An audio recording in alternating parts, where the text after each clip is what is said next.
Ya, kita kembali bahas wasit Liga Indonesia. Seperti opening video ini tadi, itu merupakan keputusan-keputusan wasit yang bertugas yang bisa dipertanyakan. Mengapa ia memutuskan yang seharusnya tidak seperti itu keputusannya? Oke, sebelum lebih jauh, aku nggak pernah bosan-bosannya untuk ingatkan teman-teman, ketika teman-teman menonton video ini, sekalian tekan tombol like-nya. Aku ingin menggarisbawahi terlebih dahulu bahwasanya lewat video ini aku sama sekali tidak ada bermaksud untuk mendiskreditkan wasit-wasit yang bertugas di Liga 1 Indonesia. Aku respect dari apa yang sudah wasit tersebut lakukan. Karena ketika aku membahas wasit-wasit yang ada di Liga Indonesia, khususnya dari sisi kontroversi, ada beberapa pecinta sepak bola Indonesia yang memberikan komentar kepada aku. Kurang lebih komentarnya seperti ini.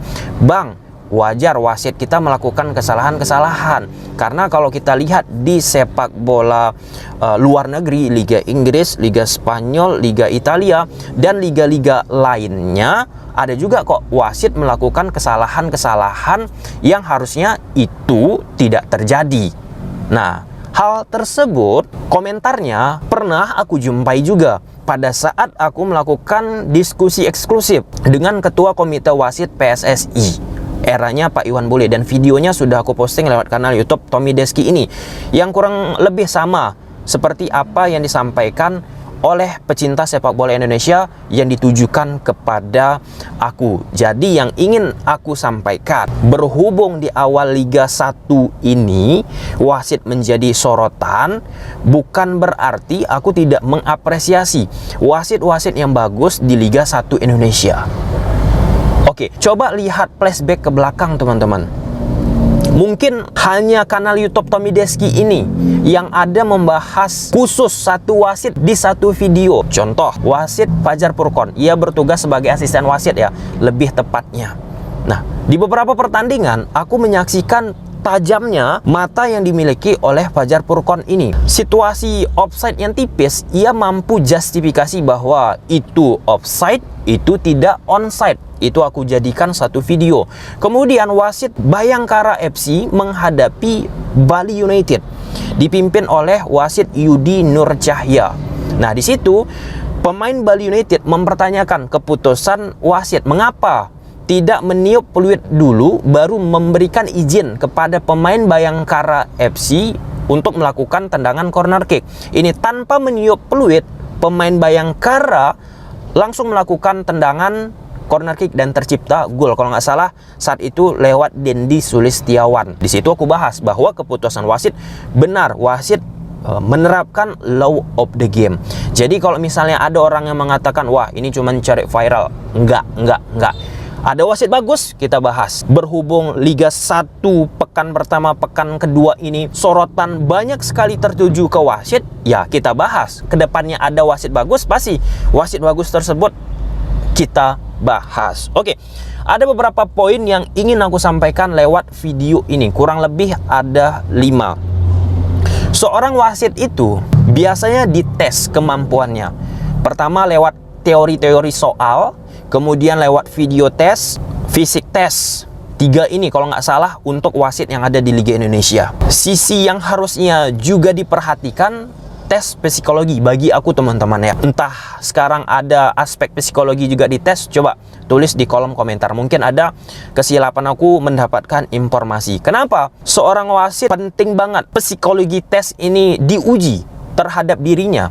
Karena banyak kan kejadian-kejadian di Liga Indonesia yang harusnya wasit memberikan langsung penalti ataupun direct red card, itu nggak diberikan. Nah, rasa ketidakenakan. Nah, rasa ketidakenakan tersebut bisa kelihatan ketika diuji dengan psikologi. Bagaimana mental psikologi yang dimiliki oleh wasit tersebut. Nah, ini kita lihat ke depannya.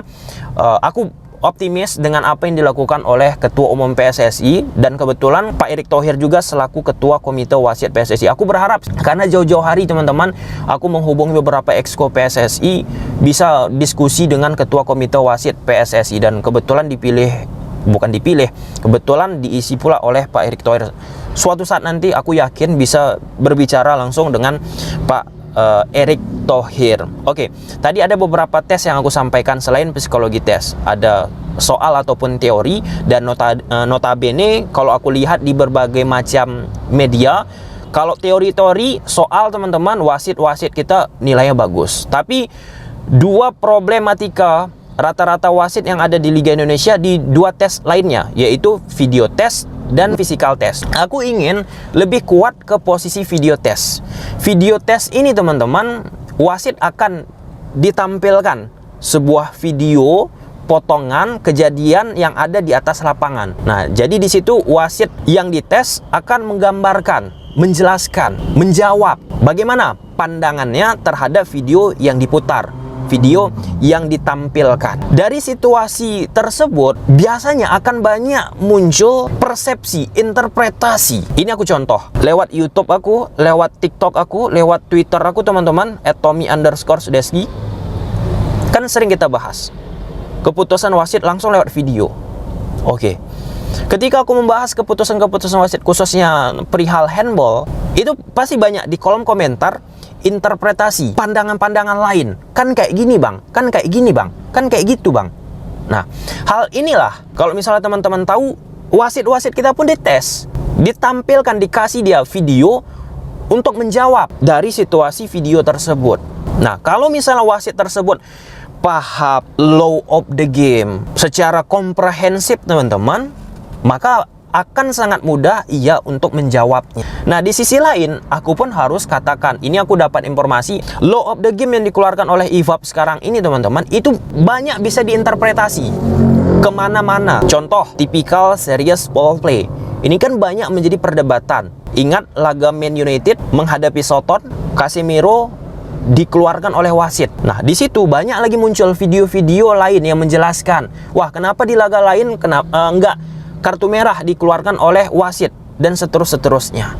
Nah, padahal keputusan wasit di laga tersebut, kalau kita lihat dari law of the game tepat, itu termasuk serious foul play. Kan Anthony Taylor melihat VAR dan memberikan kartu merah kepada Casemiro. Inilah dia interpretasi dari setiap wasit. Kalau misalnya wasit tersebut tidak memahami secara komprehensif, khususnya lagi dengan video tes yang diuji saat mereka melakukan pelatihan, maka kesalahan-kesalahan ataupun banyaknya interpretasi yang berbeda akan sering kita lihat. Samping itu memang law of the game, aturan-aturan perwasitan pun ya setidaknya bisalah semakin dipermudah, semakin jelas interpretasinya yang dikeluarkan oleh IFAB. Dan penting juga di situasi sekarang ini, law of the game yang sangat rigid, yang sangat penuh interpretasi, wasit-wasit pun terus diberi pelatihan dengan video tes selain daripada beberapa tes yang aku sampaikan tadi. Itu nggak gampang teman-teman.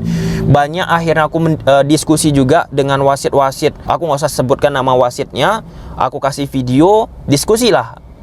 Aku diskusi, beliau pun diskusi kepada aku. Langsung banyak video-video yang kami diskusikan ketika situasi perbincangan tentang foul-foul yang terjadi, baik itu di Liga Indonesia kita ataupun di liga luar. Nah, sangat amat rumit. Itu poin pertama. Yang kedua, kesalahan-kesalahan wasit di Liga Indonesia kita ini pada akhirnya akan terjadi karena ya untuk di pekan kedua ini teman-teman, banyak aku lihat positioning wasit yang tidak begitu ideal. Contoh bagi aku ya, wasit laga Persebaya Surabaya menghadapi Barito Putra, Torik Alkatiri, itu pure sih positioning.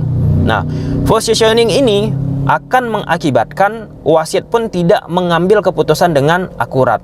Positioning ini biasanya tidak ideal karena apa? Karena ada kejadian-kejadian permainan counter attack atau kejadian-kejadian yang sangat amat cepat, sehingga wasit pun sering melakukan kesalahan, blunder. Dan penting untuk di situasi cepat tersebut adanya video asisten referee. Oke, itu yang pertama.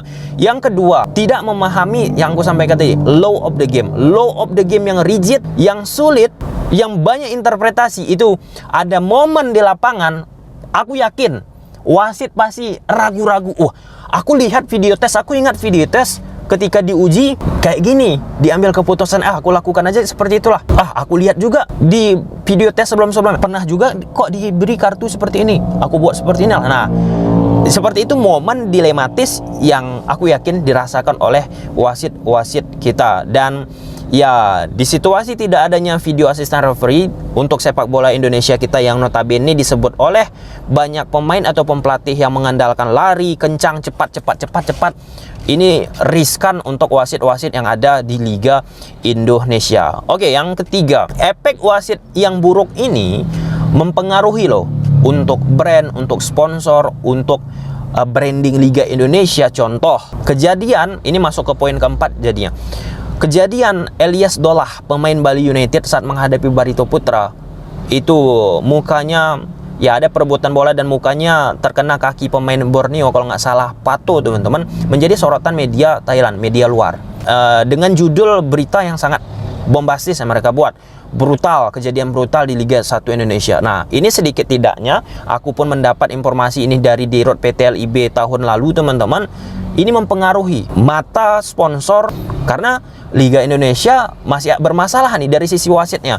Jadi nggak mungkin juga PSSI sekarang membiarkan situasi seperti ini, yang kalau kita lihat PSSI pun ingin meningkatkan benefit keuntungan dari liga yang dijalankan ataupun sepak bola yang ada di Indonesia, akan lebih masuk secara penuh ke sepak bola industri. Dan yang terakhir, ini aku merasakan sendiri teman-teman, kayak ada kekosongan atau apalah. Coba teman-teman bayangkan ya, ketika ada kejadian-kejadian kontroversi di Liga 1 Indonesia, itu banyak banget yang tag ke aku untuk membahas, "Bang, apakah keputusan wasit ini sudah tepat? Bang, apakah keputusan wasit ini blunder? Bla bla bla bla bla bla." Aku merasa itu salah satu apresiasi yang diberikan oleh teman-teman kepada aku. Artinya kan ada rasa percaya untuk membahas hal tersebut. Tapi di situ artinya ada kekosongan yang secara mudah harusnya bisa diakses oleh pecinta sepak bola Indonesia kita dari sisi law of the game. Aku pernah juga bertanya kepada wasit-wasit kita, mungkin nggak ya dibuat media sosial yang secara khusus ada kejadian-kejadian kontroversi langsung dibahas secara up to date, untuk tidak ada perdebatan secara keras di sosial media. Yang aku dapat poinnya bahwa nggak ada secara resmi sebuah federasi wajib harus memberikan edukasi kepada pecinta sepak bolanya ketika ada situasi-situasi yang nggak bagus. Nah, ada kan kekosongan di situ ketika pecinta sepak bola Indonesia kita ingin mendapatkan informasi secara real time, update. Aku mau berpikir, sempat loh sebenarnya PT LIB menjelaskan sebuah keputusan yang kontroversi. Aku ingat banget di laga Persib Bandung menghadapi PSIS Semarang, dari lemparan ke dalam, dan situ lemparan ke dalam langsung masuk ke gawang Imade Irawan. Itu perdebatan muncul. PT LIB lewat media sosialnya Liga 1 Match langsung menjelaskan. Artinya bisa juga dalam hal ini lewat operatornya, bukan federasi ataupun pihak ketua komite wasit PSSI. Lewat operator sepak bola Indonesia bisa ada space di situ yang bisa diisi. Nah, ada space kekosongan tersebut yang bisa diisi, harusnya itu dimanfaatkan untuk sekalian bisa memberikan edukasi kepada pecinta sepak bola Indonesia. Karena kalau misalnya ada kejadian-kejadian viral ini, pengalaman aku itu rasa kekepoan pecinta sepak bola kita sangat amat ingin tahu lebih dalam. Tapi kalau misalnya nggak ada kejadian-kejadian kontroversi kemudian kita memberikan edukasi, itu biasa nggak ada yang nonton. Contoh, aku mengundang wasit Torik Al-Katiri yang nonton 4.000, padahal video 30 menitan. Diskusi sama ketua komite wasit PSSI yang nonton hanya sedikit. Kemudian obrolan tentang law of the game wasit yang nonton nggak ada. Tapi kalau misalnya kita bahas yang betulan viral, itu banyak rasa keinginan tahuan pecinta sepak bola Indonesia. Nah, dari pengalaman tersebut artinya ada space yang bisa diisi oleh operator sepak bola Indonesia kita memberikan edukasi. Misalnya ada kejadian-kejadian aneh, quote and quote kontroversi di Liga 1 Indonesia. Oke, mungkin sampai sini aja dulu teman-teman videonya. Kita lihat ke depannya apakah pekan-pekan selanjutnya kontroversi terhadap wasit, sorotan terhadap wasit tetap menjadi topik utama. Kita lihat. Oke, bye.